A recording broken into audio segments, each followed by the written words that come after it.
Hello everyone, welcome to part 2 of making this little scrap paper journal. So if you missed the video before this one, which is going to be the one that has how I put these signatures together, you'll want to go back and watch that one first. But what I'm going to show you in this video is how we're going to get from these loose signatures that we made in the last one to this text block that's all sewn together so we can attach a cover to this. So I made some more. This one has 3, 6, 8.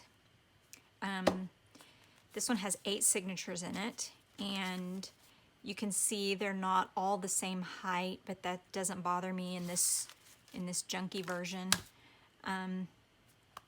The only thing we want to do is make sure that they're all even, especially across the back. So, I don't know, can you see how I've made sure those are lined up really straight across the back right here, and then kind of top and bottom. So once I've got it like that, I'm going to clip this one with this big binder clip. Right there. It's going to be kind of even. So the next thing we're going to do is stitch these signatures together through this machine stitching by going back and forth and back and forth. And I have been using this Coats & Clark dual duty button and craft thread, and it's a very heavy, I mean it's much heavier than regular sewing thread. You see? I've been using the white, but I was thinking for this, I'm going to use black so you can actually see where I'm stitching. So I have cut a length of this. This is, I don't know, maybe 28 inches long, a yard, less than that, but you don't need to knot it off or anything. And I enjoy working with waxed thread, so I did wax this a little bit. So this is the way I've been doing it. We're going to start up here towards the top, basically as high as I can go, where I'll be going through all of my signatures. So I've got my needle threaded here, and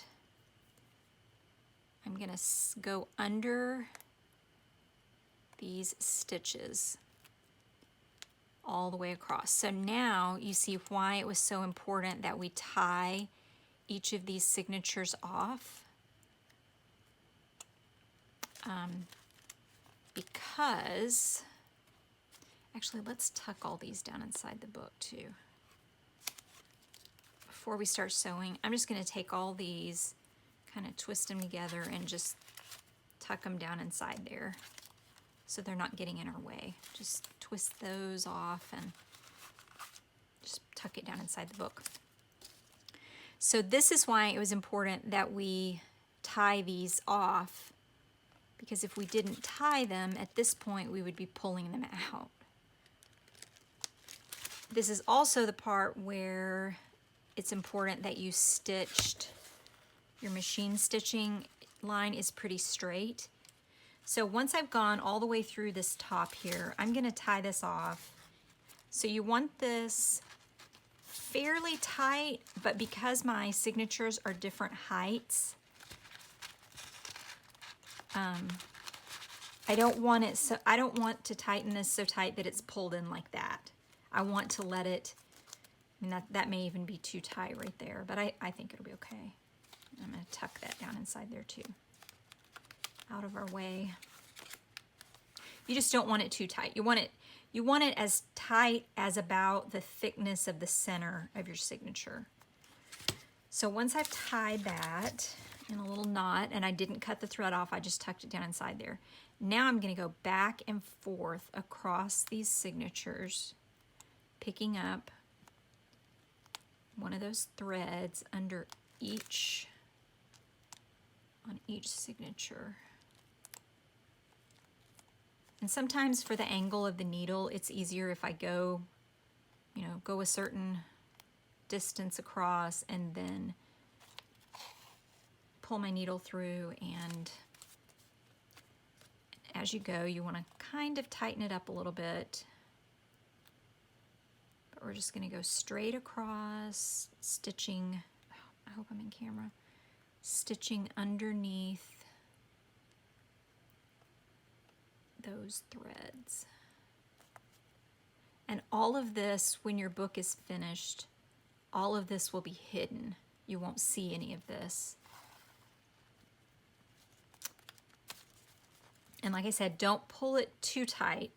Let me move this closer. Don't pull it too tight because you don't want to break your thread. But this, it's a lot easier to do when you're not trying to hold it, suspend it, hold it up for the camera.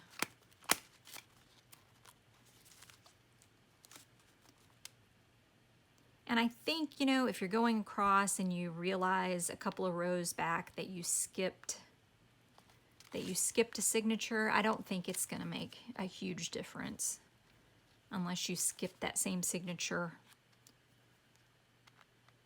every time you go by, then it wouldn't be attached.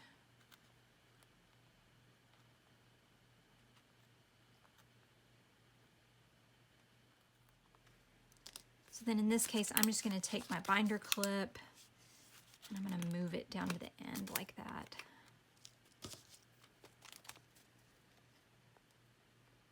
So just keep going. Okay, so before I tie this off, I'm going to go back towards the middle here and push that down really tight and just kind of cinch it a little tighter by pulling out the slack. I'm going to go to each end and tighten this up.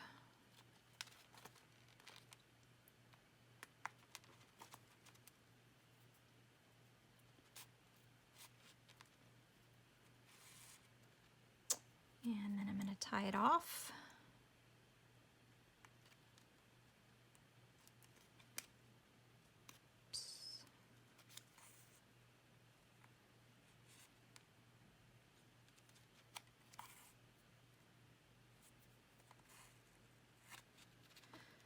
Okay, so there we go. Trim that, leaving a tail. We're finished with our needle and thread there. The next thing we're going to do is glue some fabric over this. And I've got just some scrap muslin here.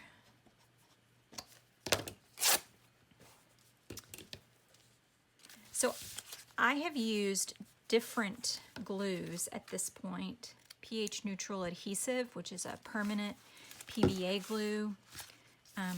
Elmer's glue is also PVA glue, but they don't guarantee that it's acid free, which, you know, this is a junk journal, so I don't know how important it is that it be totally acid free. But the other thing I've used, what I used on this one, and I'm pretty happy with it, is this Scotch glue stick. And this, on the packaging, it does say that this is good for bonding paper to fabric.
So once this is completely dry, we can move on to the next step. I'm gonna clip this down while it dries.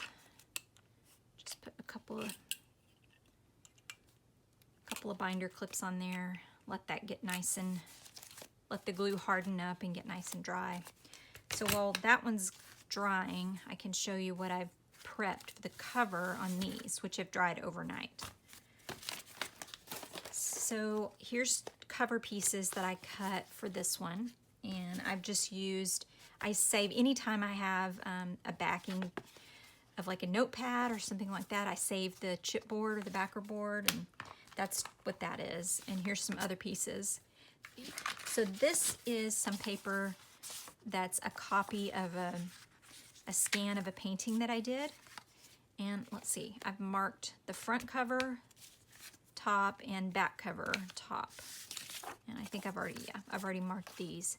So what I'm gonna do is glue these on front and back.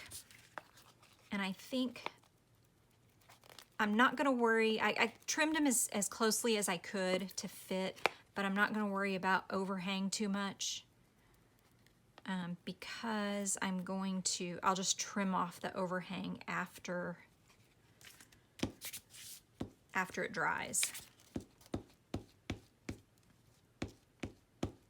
So to get an extra great bond, I'm gonna put glue on both surfaces and attach this. Attach that to my cover.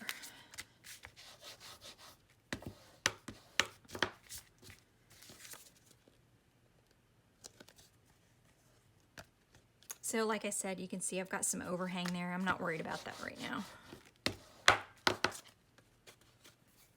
I'll trim it off after it dries. I guess I could just flip this around the back so I don't have to cut it off.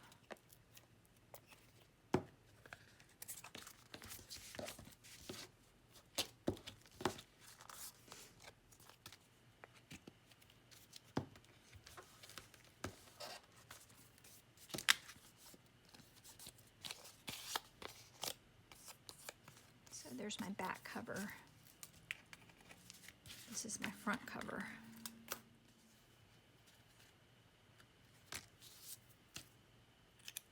Okay, so once that cover is dry, you can kind of trim around, and I'm gonna sand the edges of this. Just sort of sand it off so it's, I'll probably go ahead and finish this with a layer of matte medium, maybe even 1 or 2 layers of matte medium.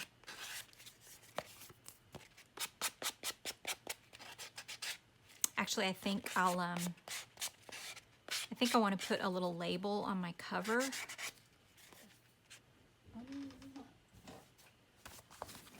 Let's see, what kind of label do I want on the front? Even if I don't write anything on the label, these are Roxy Creations labels. I think I just want a small one like that.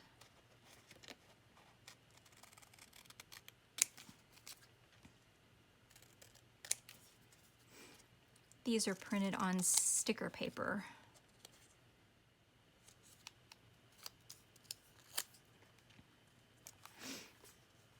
Do I want it centered, or do I want it, whoop, I guess I want it right there because it just stuck.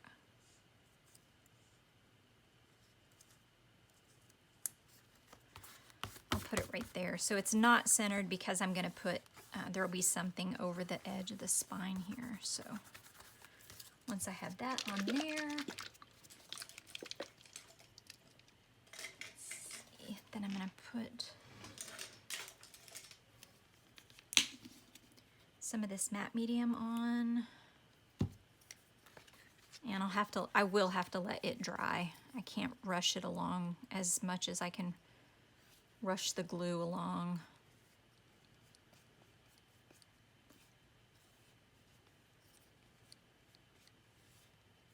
It'll need a little longer to dry. sure I seal the edges of that paperboard. And I'm going to cover the inside of this when I finish binding it, when I make the end papers will go inside there. Okay, so there's that one. And make sure I get the sides really good.